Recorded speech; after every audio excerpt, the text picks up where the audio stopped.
For more than 10 years, Pusha T and Drake have been involved in one of the most intense feuds in rap history. Here's how it all began. Lil Wayne's music video for Hustler Music was released in 2006. He was wearing a Bape hoodie in it. In April of that year, Weezy F. Baby appeared on the cover of Vibe wearing Bape once more.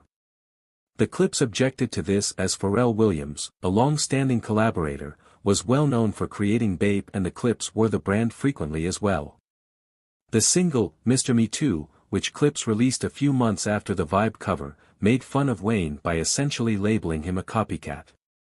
Eventually, Pusha directed these lines from "Don't Fuck With Me" toward Drake, transferring the tension to Drake himself. Rappers on their sophomores, actin' like they boss lords, fame's such a funny thing for sure, when niggas start believing all them encores. Pusha T rapped more aggressively on Exodus 23 verse 1 a year later, making fun of Drake's connections to Cash Money and Young Money. He rapped, "You signed to one nigga. That signed to another nigga, that signed to three niggas, now that's bad luck."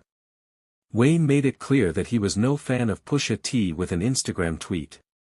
Using a few words from Tuscan Leather, Drake finally retaliated in 2013 by attacking everyone who had disparaging things to say about Lil Wayne.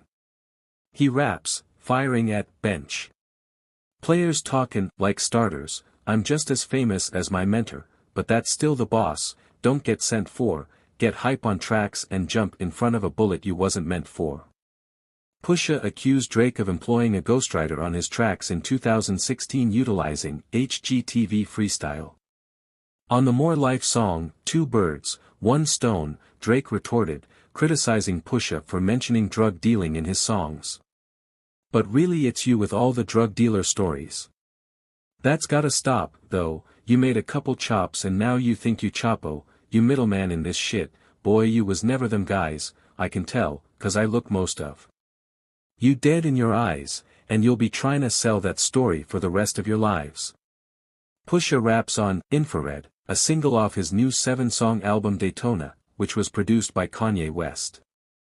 The lyric penning equal the Trumps winning, the bigger question is how the Russians did it.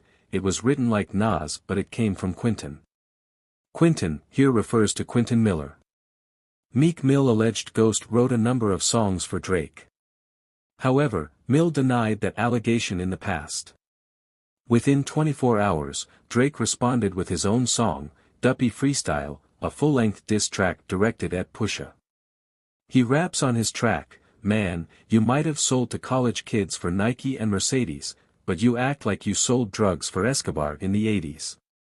Drake also called out Kanye West on the song by saying, "So if you rebuke me for workin' with someone else on a couple of V's, what do you really think of the nigga that's making your beats?